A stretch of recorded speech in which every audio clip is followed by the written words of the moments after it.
Ric Walton. Hi, Rick. Hey Bart, how you doing? Good, how are you? I'm okay, man. I'm okay. Can't complain. You know, another nice fall day here. I love it. The balloons are casting a bit of a shadow on you. Yeah, about the balloons over here too, man. I tell you right now, sorry I missed yesterday. 23 years. Yeah. This show will never make it. It's not going to make it 23. It'll never make it 24. Well, it was 23 years yesterday? For JTV. For JTV. For JTV. My show's not quite 23 years. In January it will be. Well, let me ask you, when you started JTV, what was your thought process and what did you start to do at that time? I mean, I don't remember anything other than your show for the most part. Right. You know? So what was the deal? I mean, were you on drugs or something, or what was the problem? Yeah. No, you know, it was just, I didn't think the community was getting enough good news. Right. You know, the community was, we were one newspaper town, now we're like a zero newspaper town, and some of the good news just didn't get carried. And when Lansing TV covered Jackson, it was for Lansing. You know, a meth lab exploded, or exactly. You know, a dog bit somebody. Right. So it wasn't good news. There were so many good things happening, and it turns out, yes, there are enough good things happening in Jackson that we can continue to tell those stories for now into our 24th year. Well, why don't you go to New York and some of these other places and start this show up? That was something that was part of what we considered as how does this company grow. Right. It would, one way would be, well, you take what you do and you move it and duplicate it and do it somewhere else, but you can't. It's not. Right. Every town's unique. Every town's different, and we wouldn't be able to have the be able to provide the attention to each startup as and it would make we would sacrifice this. Really, it would hurt this. Yeah, I mean, I get what you're saying and I agree with that, and it's just amazing to me, you know, all these years, and that you've made it. And then, well, when you started that out though, but then all of a sudden you started the show, and this show that you're right now. So that kind of morphed into it. What did you first show then when you did this? I can't remember. I remember when you started, but I don't remember exactly what. The very first show we did Jaxpo. We covered Jaxpo on the Jackson show, and then we had highlights of one of the football, high school Jackson High football game. Just highlights. We didn't do the whole game, and then so it was like a show or two a week, and then we eventually added. And 3 months later, we started this show. And then Home for Dinner and On the Tee. And so you were doing mainly just events that were happening in Jackson at the time? Originally, yeah. I got you. Events in high school sports. Right. And I remember that. I do remember that. But and then it was it only a few months later that you started this show? Yeah, it was October we started JTV. January we started this show. How did you happen to decide that? Did you think of that to begin with? Was that your plan originally, or was it just kind of? Well, before JTV, remember Jackson Crossing, the WJKN? Right. So I had a 2-hour radio show over there. And then the city, public access, government access channel put cameras in there. So it was kind of semi on TV. Right. And then that radio station went out of business. So we kind of had a 2-hour show in the afternoon that was started over there. Yeah, I remember seeing you sit in the window. Yeah, back in the day. Yeah, no kidding. I mean, but you must have thought at the time we need to expand this from just doing events to having interviews with local people. Right, and that's when this started. Yeah. Wow. We only had 2 guests on our very first. No, we had 3 guests on our very first show. Was that Bernard? Arnie. Arnie? It was Arnie? No, because is that where the restaurant started back then, or is that why? It was just before he started his restaurant. No kidding. Who were the other 2 people? Bob Michaels and Tony Fruin from R.J. Michaels. Okay. Yeah. Tony, the good singer and all that. He does a great job with that. Guitar player and whatever else out there. And you were one of the first guests. People have asked me many times, is Ric Walton the most frequent guest? And the answer, yes, is unfortunately. Unfortunately. I can't remember who saw me the other day. I said, no, it's fine. And it's great. I mean, that's an important thing. We'll put that on the record books. Most frequent guest, Ric Walton. Yeah, yeah. And, surprisingly, we don't get a lot of complaints about it.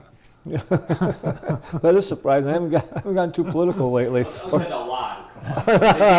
Yeah. Well, you're always going to get that. Trust me, I'm about ready to say different things, 'cause I'm so upset with this world out here. It's driving me crazy, and I think things need to be said, as I've told you before. You always say, well, you want to do that show? We'll do that show. I said, yeah, we'll get a lot of attention. Well, you've done, similar. You started Good Things Going. Right, trying to do that too. Yeah, and you've always wanted to promote and highlight the positive things happening. Yeah, try to do that too. It's funny. The other day, you've got all this. They got this yearbook things, when you join your class and then you join your school and you do everything else. So I happened to see a guy. I played in a rock and roll band back when I was, I told you that when I was 14, 15, 16, and all that stuff, and actually started in 7th grade. And I never forget, we did a talent show. And the rest of us we had a song, we mimicked it, we're playing the guitar. And Phil Constantino was actually playing the drums, But then I got to a guy named Danny Gore, a few people may remember that name, and Danny played in our band. He was younger than me by a year or two, I can't remember. I mean, I can't believe how young we were. We had one guy that was 16 years old and could drive him. And we're traveling all over the state, doing all these things. But so I saw Danny on this post, and I haven't seen him since high school. And he went on to play with Nugent. Danny Gore was very much a talent. And so I go on and I said, hey, Danny, how's it going, man? All this kind of good stuff. And he says, what did we do? I thought, Danny, what'd you do over all these years right now? I was worried about. He kind of remembered bits of it and everything else. But we probably played at least 3 years together and did all kinds of stupid things, but it was fun. And in fact, I'd love to we had a guy that took some tapes back then, and that's a reel-to-reel type stuff. Did you tape some? The guy, I want to say, died, and I want to get a hold of somebody. He was a gumper. I'll save you the trouble. I'll save you the trouble. Anything that was on tape, audio tape from that, it's disintegrated. Really? Yeah, I've tried. I've tried to get. You can send away and get things digitized, and it's like, it's magnetic, so that it doesn't. Yeah. How much fun would that to be back when you were 14, 15, 16, to hear your band play? That'd be cool. It was so cool. I'd love to be able to do that. So that wouldn't be any good, huh? Even though. You never know. You never know. I know. Maybe somebody watching today, they might have filmed it. But there was no video. I'm trying to think. I don't think we ever filmed because got all the old film too. Yeah. Well, that's kind of the nice thing about JTV is we filmed a lot of these local talent, musicians, singers, just athletes, all the people they've got.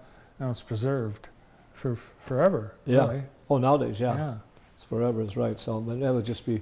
Oh, I'd love to see that just because it'd be so fun. Wouldn't you like to hear General Withington speak, or Captain Sparks speak about his, so that we're capturing like the people of today, like Al Glick. Now, we have his story as told by Al Glick. Right. That will live forever. No, absolutely. I know it's a great story too. But in fact, actually, I was almost involved in a company. So what we wanted to do is you would, in effect, tape yourself as such or however we did it, and it would put on a time frame that would go back. Say you had a grandchild or something that was 6 months old, and it would come to that grandchild like 20 years later or something like that. Yeah. And it was. I just think I think a lot of people would do that. That'd be so cool. Hey, this is Grandpa. You never really remember me. And say all these things. I know what you're talking about. I think I was asked to be part of that same company. And he kept trying to make it. Yeah, I'd love to have done that. Still like to do that. Some cool things. In Ann Arbor, the guy in Ann Arbor. Is it? Well, connected with that. So, but it could have been pretty exciting. No question about it. Fun stuff. All right, here comes Halloween. Have you got your costume planned? I really don't because actually we have a Halloween party for the family as such, and this is overdoing it. We're going to have a scavenger hunt. I said, don't, we got these notes, and So it's too much.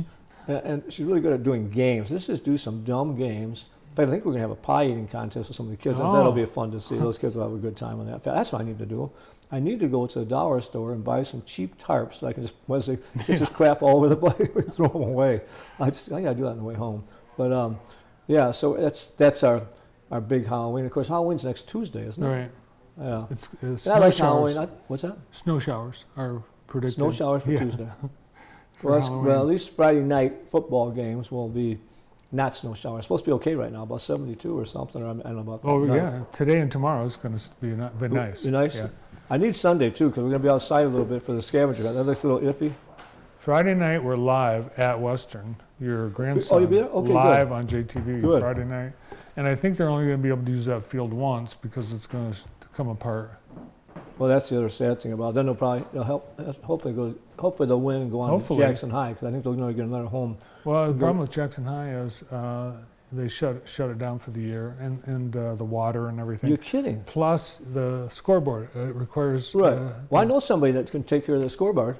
Well, we do have people here that can That's do what I it. mean. Yeah. You guys. I don't know. I'm sure they've discussed. I'm sure they're making plans, but it would be nice. Withington, that'd be a great place to have more football games. Well, especially if you're going to be home, you hate to go to their home or something else, because it'd still be a home game if Western played at Jackson High. They should. So they're saying that's only this game. If they win this game, they probably will not have another one. That's what they're saying. Yeah. Well, it's too bad. I mean, it's too bad. It is what it is. And, yeah. You know, well, let's hope they win, and yeah. Then it's a problem we have to figure out. Well, let's get through the game first. Let's win it. Amen. Yeah. Amen. Amen. Don't look beyond the next game. That's for sure. Mm-hmm. So yeah, so you guys will be out there. Well, that'll be cool. I would look forward to it.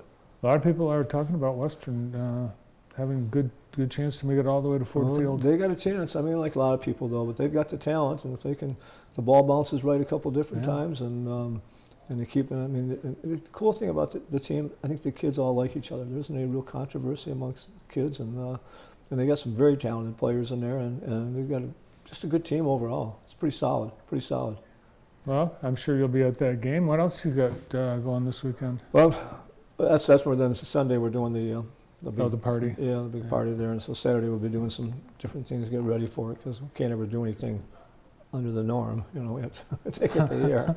But we're doing all that kind of good stuff, and so it'll be fun. It'll be a good time, and I'm just looking forward to it. I'm looking forward to the weekend, and I can't believe it's already October 31st almost here, and into November. Wow. It's again, another month is flown by. I can't believe we're at the end of October already. I can't either. In fact, that girl that sent me that note this morning, yesterday, that said she'd been here for 23 years, and she told me how old she was. And I'm not going to say, Karen. And she asked me how old I was, and I said, well, back 23 years ago, I was only 40 years old or something like that. Well, but she called me a liar. I'm not sure. I thought I knew how old you were, but every once in a while, someone will walk up to me and say, at Ric Walton, I went to school with Rick, and these people look like they're 85, 90. Well, fortunately, I've got some of the genes my mom had in particular. My dad was pretty young looking too, but my mom was really a young looking 90-year-old or whatever else out there. Young looking. She had great skin and everything else, and my mom never, when she went out in the sun, she always put a hat on. She always did that. It's the sun, yeah. It makes a big difference, I think, in some of the aging of your skin and everything else. It does. Sun will age you. Oh, there's no doubt. There's no doubt. Before we know it, it'll be Thanksgiving. Yeah. Well, that's your favorite holiday. I think every holiday is your favorite. Yeah, isn't pretty it? much. Yeah. I'm all excited about it. It's just so much things going on. What's your favorite Halloween candy to give or get for trick or treating? I like to get. And they say that is interesting, because there are things. I love peanut butter cups. Oh, yeah. I love them. That's number one. It is number one? Reese's peanut butter cups, number one. You're kidding me. No. Because somebody's, you should get the kids like this, I don't know, but I love peanut butter cups, man. In fact, I ate one the last 2 nights because we had extra candy, I said, I'm opening one of these up. Nothing like chocolate and peanut butter. Who doesn't? Yeah, what do you like? I love that too. Yeah. I like Almond Joy too. Well, I guess we're out of time. Thanks, Rick, for being here. On Monday, we have Celia Sokolowski, the winner of the JAMA Manufacturer of the Year award, and David Davis on the morning show. Monday afternoon, Kathy Schmeltz, Julie Weatherby, Danielle Mahoney, Michelle Mountain, Elena Kerr, and Dan Bickle. Thanks for watching. We'll see you tonight at Men Who Cook. Have a great weekend.